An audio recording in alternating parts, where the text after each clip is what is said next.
And she said, Jack, you can't stay here with me. You need to go back. I want you to find my parents and tell them that I love them very much, and I'm sorry I wrecked the red MGB. And then she turned and walked away.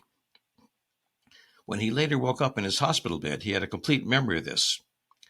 And he started to tell the first nurse that came into his room, and she got very upset and left the room. It turned out that the nurse had taken the weekend off to celebrate her 21st birthday, and her parents surprised her with a gift of a red MGB. She jumped in the car, took off for a test drive, crashed into a telephone pole, and died a few hours before his near-death experience. Oh my God. Now, there's no way he could have known or expected that she was going to die.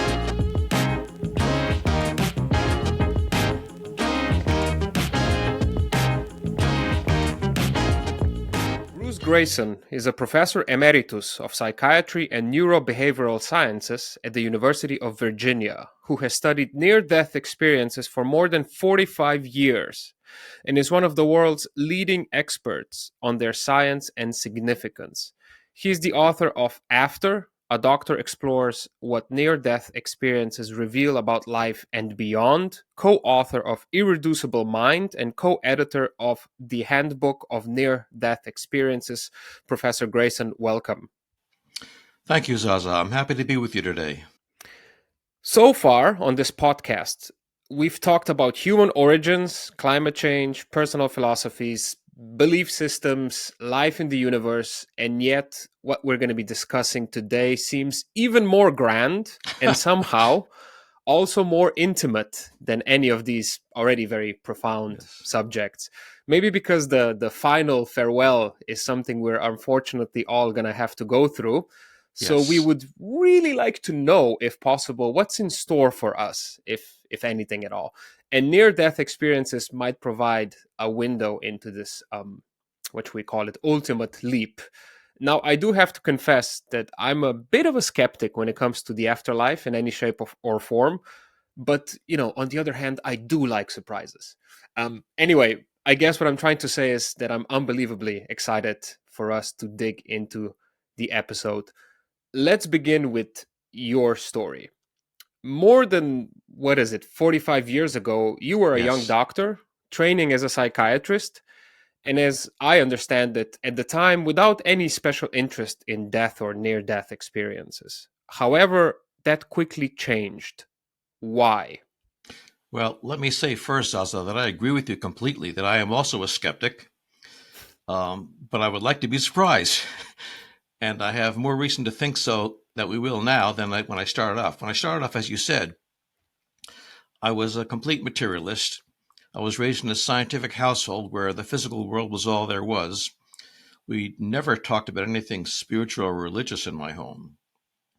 So I went through college and medical school with that materialistic mindset that what you see is what you get, and death is the end. And that was fine with me. That wasn't a depressing fact. That's just the way life is. And then in one of my first weeks as a psychiatry intern in my training, I was asked to see a patient in the emergency room who had overdosed. And I went down to see her, and she was unconscious. I could not arouse her. But her roommate was waiting to speak to me down the hall in another room. So I went down to the room and talked to the roommate for about 15 or 20 minutes. And then we finished our conversation. I said goodbye to her. I went back to see the patient, and she was still unconscious. So we admitted her to the intensive care unit overnight, and I went in to see her the next morning. At that time, she was arousable, but still very sleepy. So I started to introduce myself, and she stopped me and said, I know who you are. I remember you from last night. Well, that kind of surprised me because I was pretty sure she was unconscious. So I said to her, gee, I thought you were asleep when I saw you last night. And she said to me, not in my room. I saw you talking to my roommate down the hall. Well, I didn't know what to make of that. That made no sense at all to me. The only way she could have known that she could have seen me down the hall is if she had gotten out of her body and followed me down the hall. And that was clearly impossible. As far as I could tell, I was my body. So I was trying to figure out what's going on here. Is she just playing games with me? And then she saw I was confused and then went on to tell me about the conversation I had with her roommate, what the room looked like, where we were sitting, what we said. I was totally blown away. I couldn't imagine what was going on. I thought, well, maybe somebody's playing a trick on me. The nurses are colluding with this patient. Something, it didn't make sense, but I couldn't deal with it at that time. But I was there to deal with her, not me. So I had to push this into the back of my mind and focus on her suicidal thoughts and how to help her. I tried not to think about this because it was just too confusing, too upsetting. But over the next several years, I heard several other accounts of my patients who had come close to death and seemed to leave their bodies and have other experiences. I assumed since these were psychiatric patients that it was just part of their illness. And then in 1975, one of my colleagues at the university, Raymond Moody, published a book called Life After Life, in which he gave us the name near-death experience and told us what they were like. And I realized for the first time, this is not something that just happens to psychiatric patients. It happens to everybody. And I thought, well, I still can't make sense of this. But as a scientist, we don't run away from things we don't understand. We run towards them and try to make sense of them. So I started collecting cases and trying to understand what these are all about. And now a half century later, I'm still trying to understand it. Okay, first of all, I have to say that your upbringing was the complete opposite of mine. I was raised as a Catholic, and then now I'm pretty much a materialist. But maybe at the end of this conversation, you're going to convert me back. Let's see what happens. And number two, I wanted to ask that first patient of yours, not the first patient, but the first patient that experienced Yes. an NDE, she had overdosed, you said. Yes. Was there no way for her roommate to tell her that she talked to you on the hallway? No, she was admitted to the intensive care unit where there are no telephones and no one is allowed in to visit except for immediate family. And that's only during special visiting hour times. I So there's see. no way that her roommate could have communicated with her before I saw her. Hmm. So when people go through these near-death experiences or NDEs, what kind of state are they in typically? Is it cardiac arrest? Is it coma or shock? Are they actually close to death or usually just very ill or injured? Well, unfortunately, it varies. I say unfortunately because that makes it hard to study. Certainly, we have lots of cases of people whose hearts stopped. In fact, most of the research has been done with people in cardiac arrest when their hearts have stopped, because that's the largest population we can gather a large number of and study. And they're also a less complicated population than people who have other ways of coming close to death. For example, by head trauma or systemic diseases, which have many more complicated physiological factors. So a lot of our research is done with people whose hearts have stopped. And we find that people whose hearts have stopped, about 10 to 20% of them will report a near-death experience. If you look at people who have heart attacks, but their hearts don't stop, Mm-hmm. about 1% have near-death experiences. Wow. Now, we also see the same types of experiences in people whose hearts have not stopped as far as we know. For example, people who fall while they're climbing in the mountains and fall down the mountainside, or people who are in automobile accidents, but their hearts don't stop as far as we know, and yet they're sure they're going to die, and they have a near-death experience. And we haven't found any way to differentiate the experiences of those whose hearts stopped from those who don't. But usually there's some sort of severe injury or illness involved, right? Yes, yes. You don't have an NDE if you have a cold or if you have a No, fever or whatever. It has to be no, you severe. don't. Yes. Is the brain still normally functioning though? Even if people have cardiac arrest or some sort of other injury, is the brain still fine? Could this be arising in the brain? Or are there also No, cases where people's brain actually kind of went right, silent and they still experienced an NDE? right. You can't say the brain is fine. There's debate about how impaired the brain is. We have many decades of studies with people who have heart attacks, who have cardiac arrests, and we look at what's going on in their brain at that time. And within a matter of 10 seconds or so, you see changes in the brain waves showing a decrease in activity. And within 20 seconds or so, you tend to get a flat line, no activity at all. Now, this is just measuring the surface of the brain, the cortex, which of course is the part that we think is involved with consciousness. But it's very possible, in fact, likely, that deeper parts of the brain that we're not able to measure with the EEG are still active. It's unlikely, though, that those could have anything to do with the type of vivid experience that a near-death experience is. Right. Okay, so on the surface, the brain is kind of like flatlining. I'm sorry, I'm butchering the whole medical lexicon, but there might Right. still be some activity deep down in the brain. Did I understand it correctly? Yes, yes. It's likely there's something going on deep down in the brain, but those parts of the brain are the parts that keep us breathing and our heart beating and keep us alive, keep us warm, but they are not capable of creating thoughts and feelings and perceptions. If we disregard the cultural aspect that can probably vary depending on Yes. where the person is from, what are some of the common characteristics of an NDE? Well, people typically say that their thinking is faster and clearer than ever before. And this is surprising when a brain is not really functioning well. They also report a sense of overwhelming peace and well being. And this is in the context of a close brush with death, which is usually frightening and painful. And as soon as they have the near death experience, they're overwhelmed by the sense of everything's okay, I'm at peace. They also have unusual experiences like a sense of leaving the physical body. They often have a review of their entire lives in a matter of seconds or portions of a second.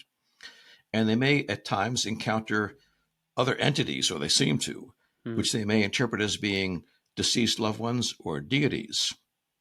Now, I should say that we see the same types of near death experiences reported around the world from people in different religions.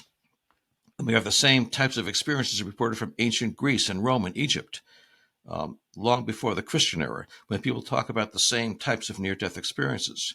However, most near death experiences say that there aren't any words to describe what happened to them.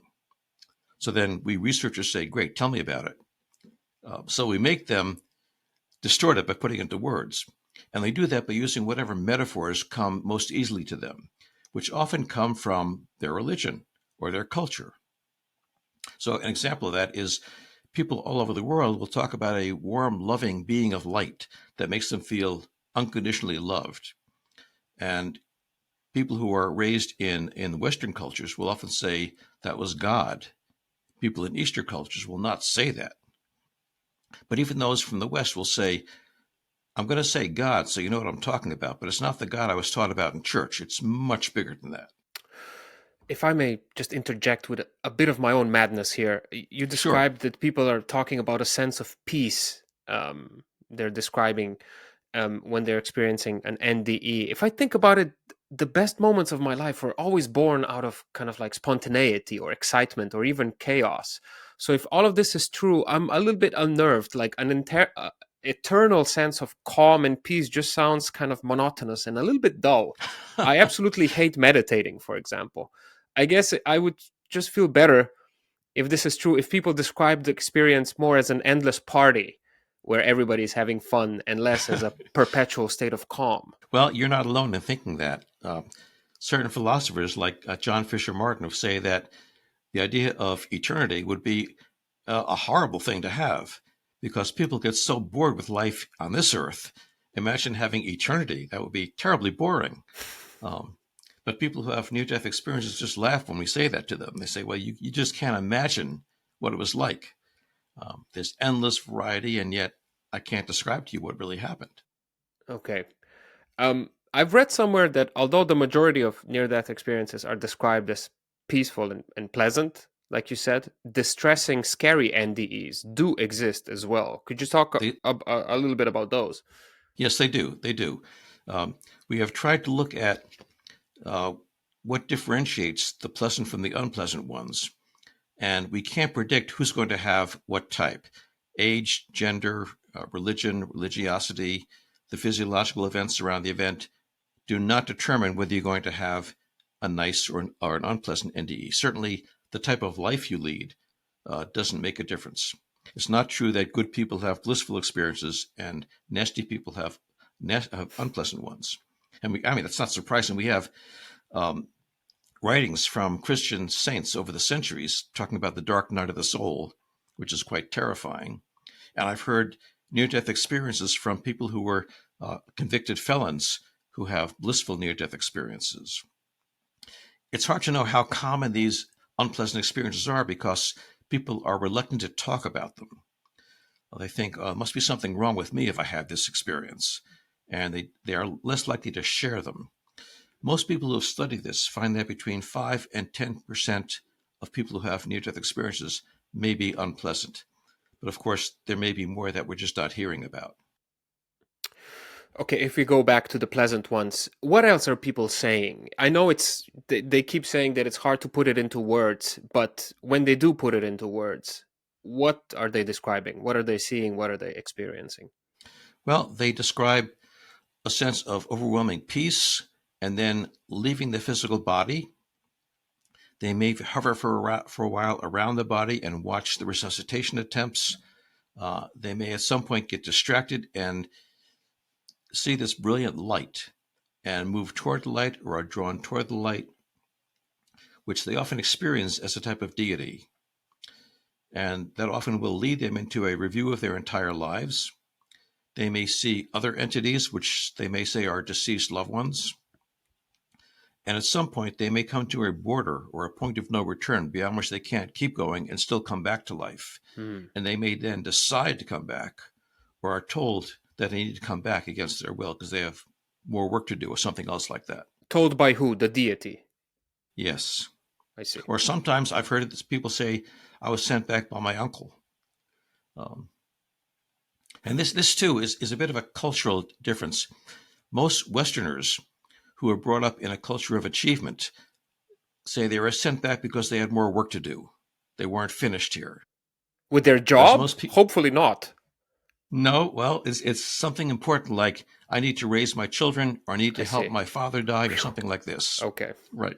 That would be so depressing if you're on the verge of the point of no return and then they tell you have to do more accounting. You have to go back. And on the other hand, we've done some research with people in India who are raised in a Hindu culture. And they often say, I was sent back because there was a clerical error. They took the wrong Namran Singh. And my Indian colleagues tell me that's because they lived so long under the British bureaucracy, which is so bungling, that they accept that's the way life is. Oh, wow. Even in the great beyond, you cannot escape the clutches of bureaucracy. All right. Now, a lot of scientific models have been proposed, from psychological ones, for example, that NDEs are sort of depersonalization or a hallucination, to physiological models like I read somewhere the lack of oxygen, or they're caused by neurochemicals. Even though you're a trained doctor, of course, and a psychiatrist, you don't find any of them really satisfactory, if I understand it correctly. What made you consider the sort of, for lack of a better word, supernatural explanation a more convincing one? Well, I don't think I'm entertaining supernatural ideas, but let me say that I started off this field as a materialist and studying these things, sure that I was going to find some simple physiological explanation. And one by one, over the years, over the decades, we've tested them. For example, with the idea of oxygen deprivation causing the NDEs. That does not seem to be the case. We know what oxygen deprivation does, and it's not at all an NDE. It makes people agitated, frightened, belligerent, confused, which is very unlike the calm, peaceful experience of the NDE. Furthermore, there have now been studies done in the UK and in the US that have actually measured the oxygen content in people's brains as they are approaching death. And we find that people who have near-death experiences actually have better oxygen supply to the brain than people who don't report NDEs. Now, that doesn't mean that the lack of oxygen is stopping people from having NDEs. It may be that lack of oxygen stops you from remembering them later on. So we're not really sure about the connection, but clearly lack of oxygen isn't causing near-death experiences. Likewise, you've looked at drugs given to people as they're approaching death. And generally speaking, the fewer drugs people are given, the more likely they are to report near-death experiences and the more elaborate the near-death experience is. We have tried to study chemicals that the brain produces to see whether they may be producing subtype hallucination. And that's much harder to study because we don't really know what drugs to look at or where in their brain to look at them. And unfortunately, most of these chemicals produced by the brain are produced for a very short period of time, so you don't have much time to look for them. What about the so-called DMT, the chemical that makes people trip considerably and is present in the notorious ayahuasca? Is it really released in the brain when people are dying? And well, we're not sure of that, but we suspect it is. I see. It has been found in the brains of some animals. And there are certainly some similarities between experiences produced by DMT and more likely by ketamine and salvia and other hallucinogenic drugs and near-death experiences, but they're not the same. We did a massive international study looking at different drug experiences, more than 15,000 drug experiences, and comparing them to the accounts of near-death experiences. And there were a lot of basic similarities, but they weren't identical. People I know who have had both near-death experiences and drug experiences tell me that under ketamine, I saw heaven. In the near-death experience, I was in heaven. And they say it's like being in combat and watching a movie about war. You may use the same words to describe what you're seeing and hearing, but nobody would confuse the two. And they say, likewise, there are only so many words we can use to describe such a bizarre experience as the near-death experiences. And they're the same words we often use for psychedelic experiences, but the experiences themselves are not the same. If we go back to all of these physiological and psychological models, you're explaining that you tested a lot of these models, but the results were less than convincing, right?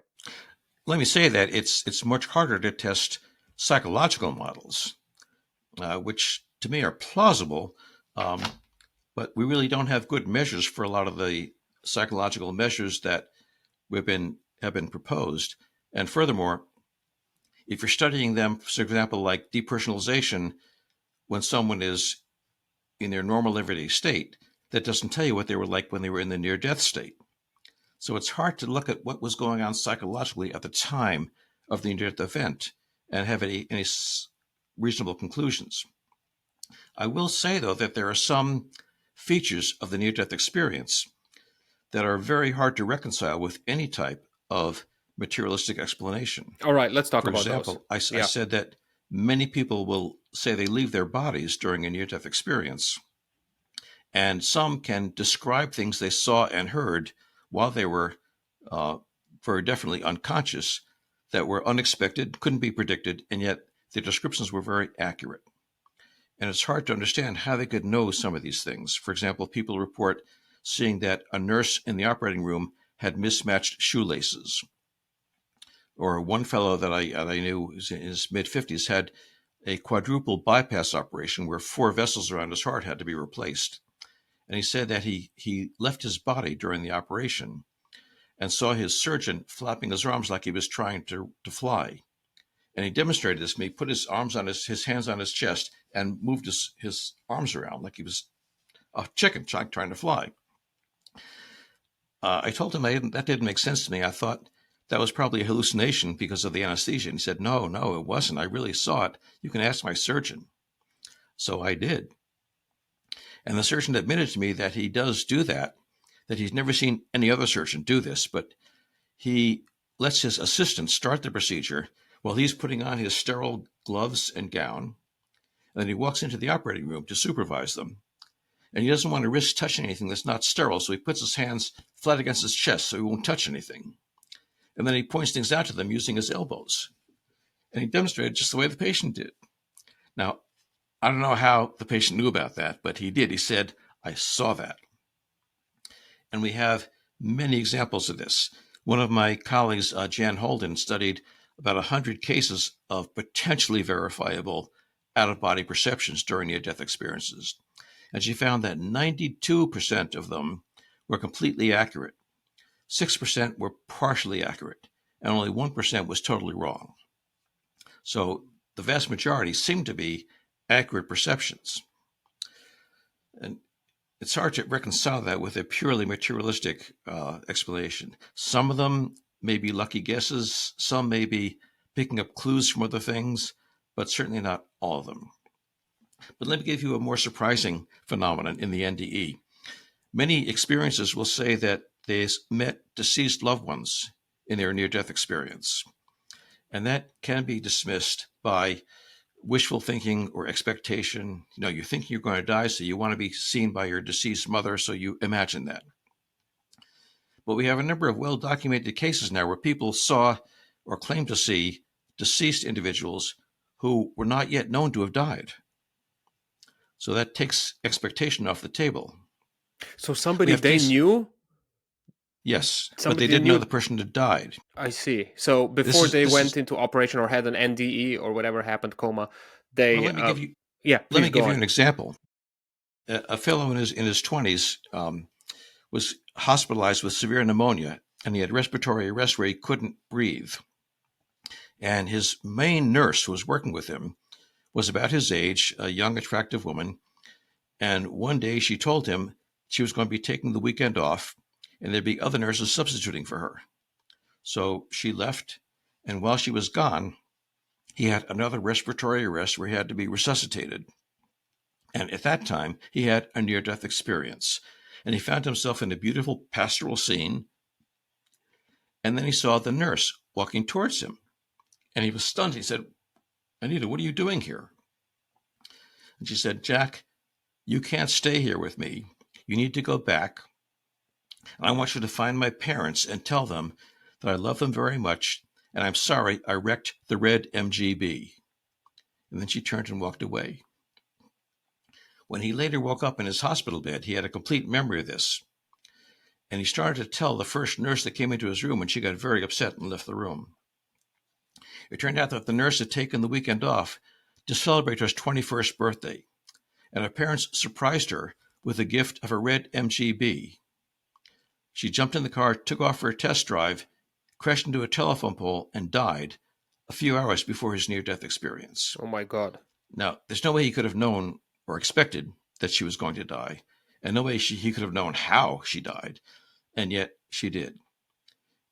We have dozens and dozens of cases like this that are fairly well documented. And in fact, they go back to ancient Rome. Pliny the Elder wrote about a case like this in the 1st century. So they're not a new phenomenon by any means. Did you talk to this man? Yes. Oh, yes. Yes, I knew him quite well. Yeah. How did this experience change his life?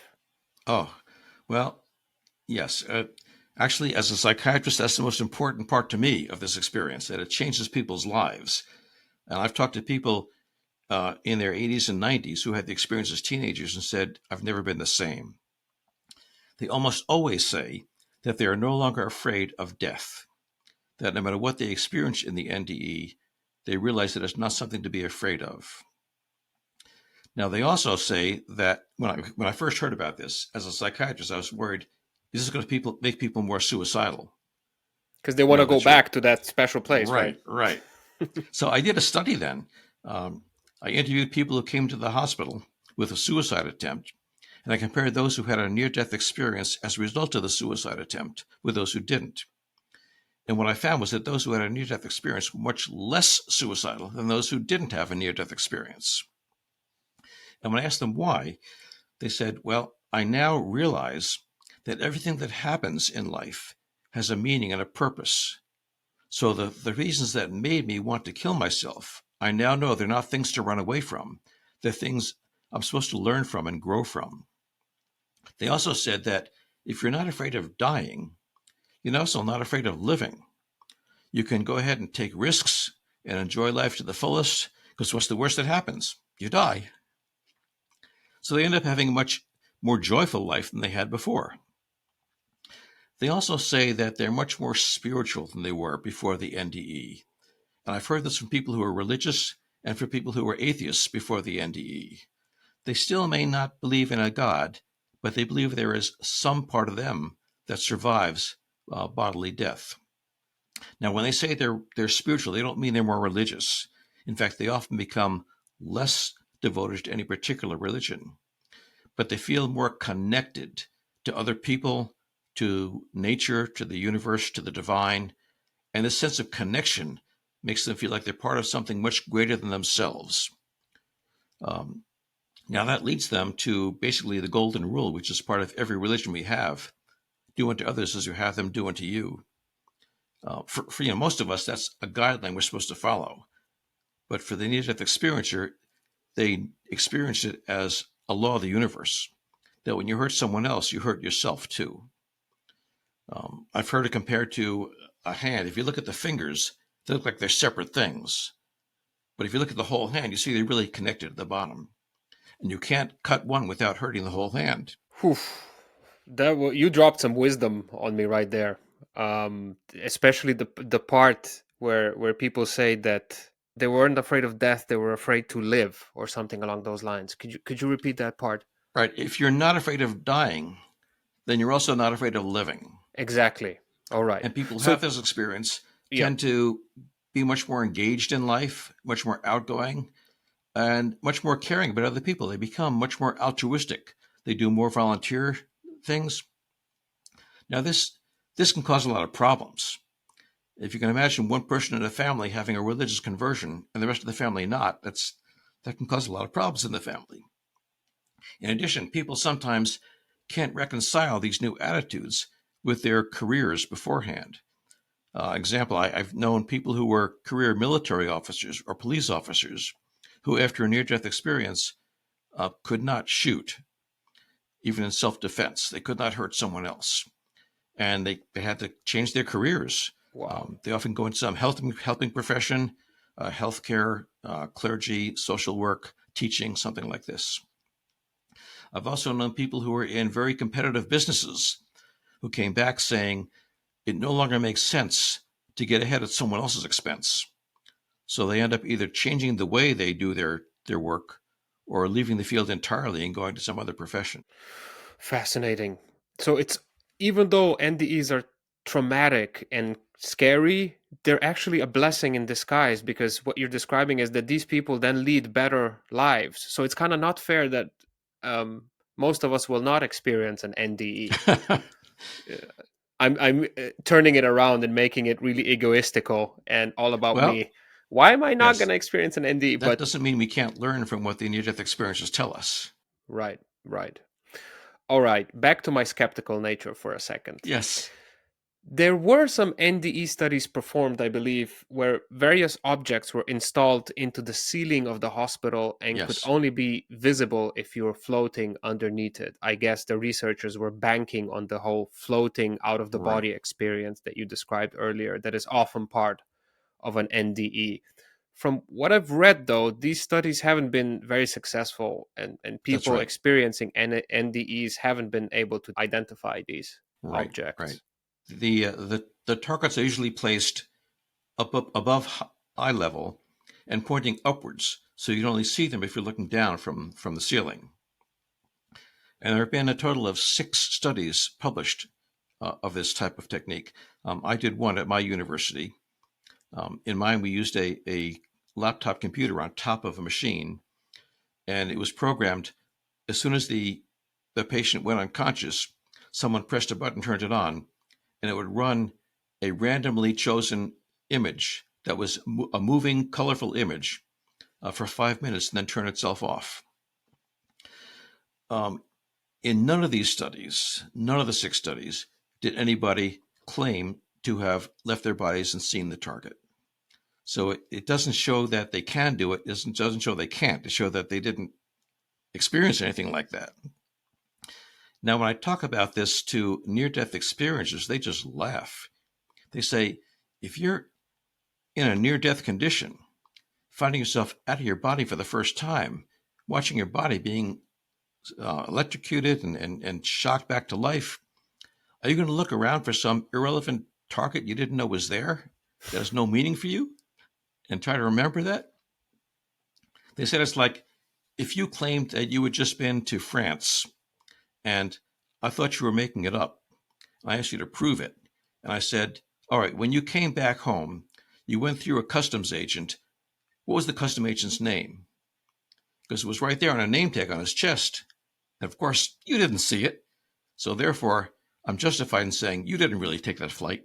You just imagined it. All right, fair enough. But is there any other way that you could possibly do an experiment that would kind of quantify or measure in any way the veracity of a near-death experience? At the end of the day, these are all kind of like anecdotes, right? That's right. They're basically anecdotes, but in fact, most of science is anecdotes. When you're talking about astronomy or paleontology or archaeology, you're talking about people's reports of what they saw and heard and felt. You can't do controlled experiments with other planets or with ancient artifacts. They're there, and you can observe them and do tests on them, but you can't do experiments just to create them or not. And likewise, you can't give somebody a near-death experience and compare them with people you haven't given it to. It just happens, and you're stuck with that. It's also very difficult to look at way people have changed after the experience because you didn't study them before they changed. So we're really doing this science with one hand tied behind our back, and there's really no way around that. All right, staying with the theme of skepticism just a second longer. A while back, I hosted Professor Anil Seth on the pod. He's a very eminent British researcher of consciousness. His theory is that our brains are a sort of a prediction machine and that our conscious experience is an illusion created by this prediction machine to help us survive. In light of his theory, he likened death to anesthesia. In his book that I have right here, he wrote the following, and I was wondering if you could comment on it.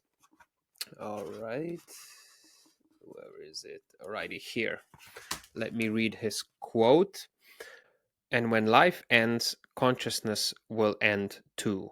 When I think about this, I am transported back to my experience of anesthesia, to its oblivion, perhaps comforting, but oblivion nonetheless.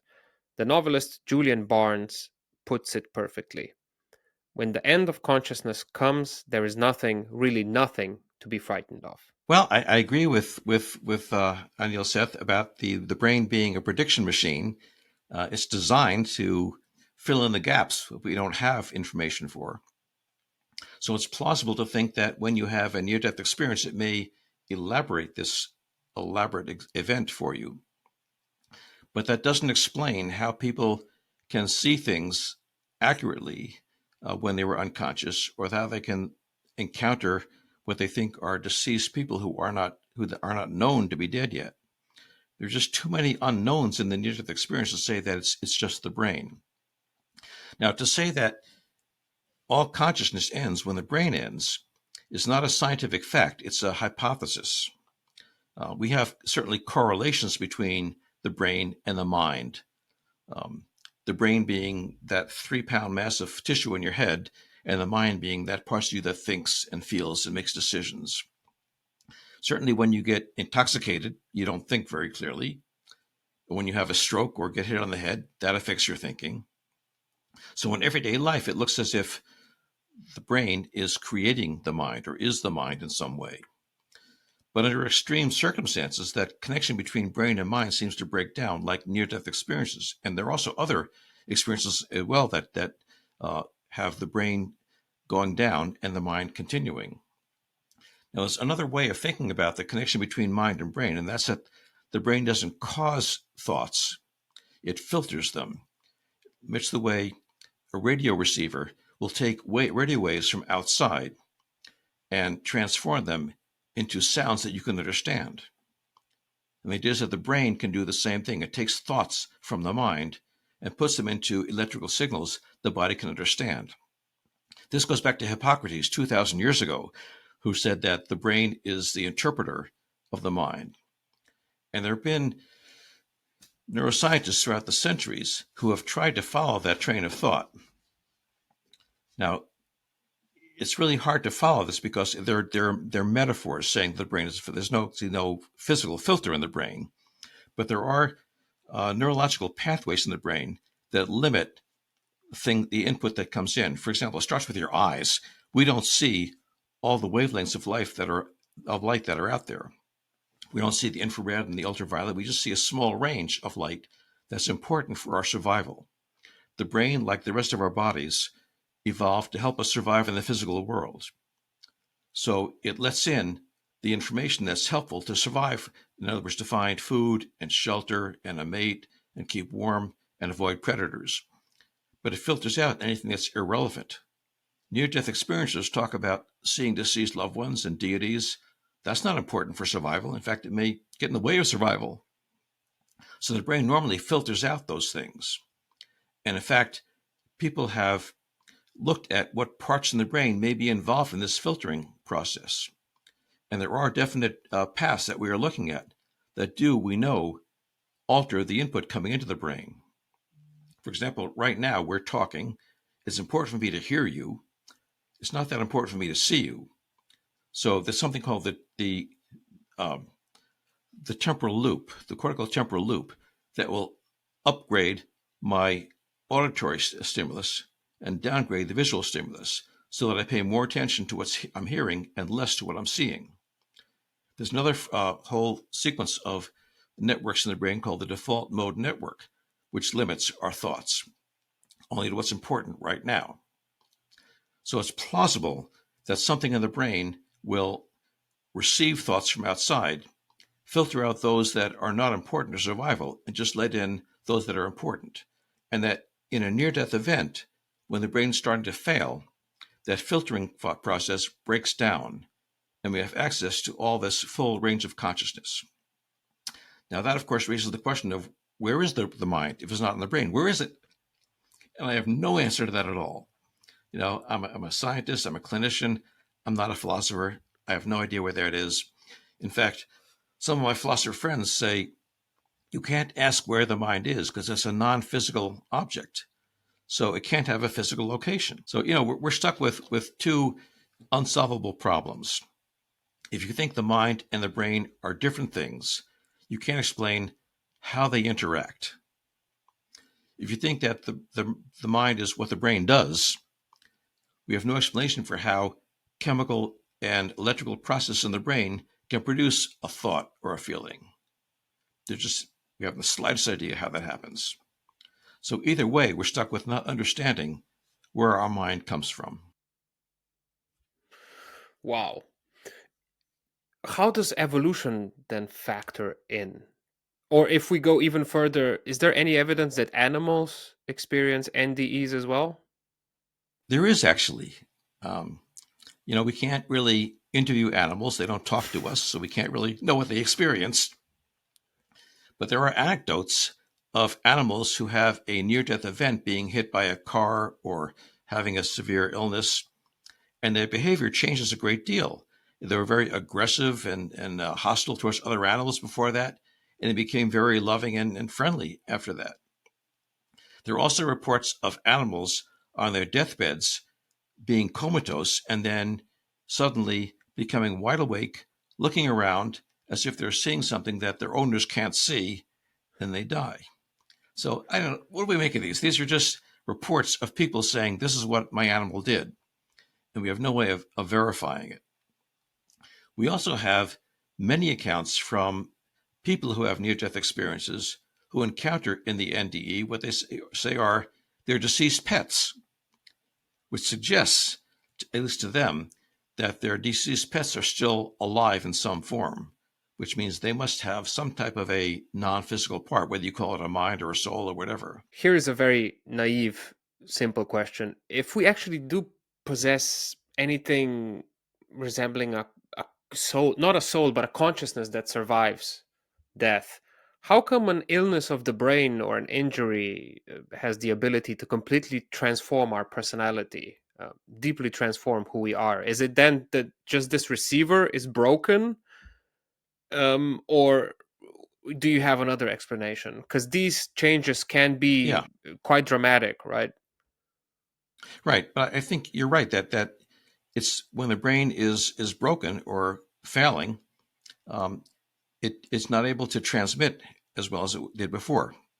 For example, when your television is broken, you don't see the picture anymore. That doesn't mean the picture doesn't exist. It's still out there, but you're not able to see it anymore. So it's plausible that when the brain is on the fritz, so to speak, is failing, that changes you. I have you here, so I think I would be remiss if I didn't ask you, what do you personally think is really going on? Where is this receiving coming from? What is this consciousness that is floating about? What's going on here? I'm sorry, but I Uh, do have to push and ask a little bit. sure, Zaza, I honestly have no idea. Okay. I'm not a philosopher. I'm not a theologian. I'm not even interested in those questions. I'm interested in the experience itself and how it changes people's lives. I will say that when I started doing this research a half century ago, I was pretty sure that death is the end and there is no consciousness beside the brain. And now I'm not sure what's going on. It's certainly plausible to me now, based on everything I've seen and heard, that some part of us does continue after the brain dies. But I have no idea what that is or what condition it's in. Most near death experiences will say what they experienced in the quote afterlife, the other realm, but they will say that isn't what's really like. I'm just putting it into words which distorts it so I can get across to you what it was like. But if they're right about that, then we have no way of understanding what it's going to be like for us. Our brains are too simple to grasp what it's going to be like for us when we die. So I think, I don't know whether I'm going to survive or not, but if I do, I'm pretty sure it's not something I can imagine now. How do your colleagues um, kind of view your pursuits and your research in near-death experiences? Are any eyebrows raised when you have a Of course, conference, of course. or are But I'll tell attitudes you, changing? it's changed a lot over the past few decades. When we first started talking about near-death experiences to medical conventions in the 1980s, there would be a polite silence in the audience. And now when we talk to the same audiences about near-death experiences, we often have several near-death experiencers or in the audience among doctors saying, let me tell you about my NDE. Um, there have been some studies now done in Brazil, in Scotland, and in the US surveying scientists about their thoughts about mind and brain. And about 50% in all three cultures say they don't think the mind and the brain are the same thing. And 50% say, yes, we do think they are. But I think that's a great change from where we would have been decades ago. I think there's more openness now to thinking that we don't have all the answers. And that the idea that the mind is what the brain does is just too simplistic to explain what's really going on. I noticed you using the word mind, not soul. Is that because soul is very charged? I don't even know what a soul is. Um, I can define mind as that part of us that has thoughts, that thinks and feels and perceives and makes decisions. But soul involves all sorts of religious concepts that I don't really know about.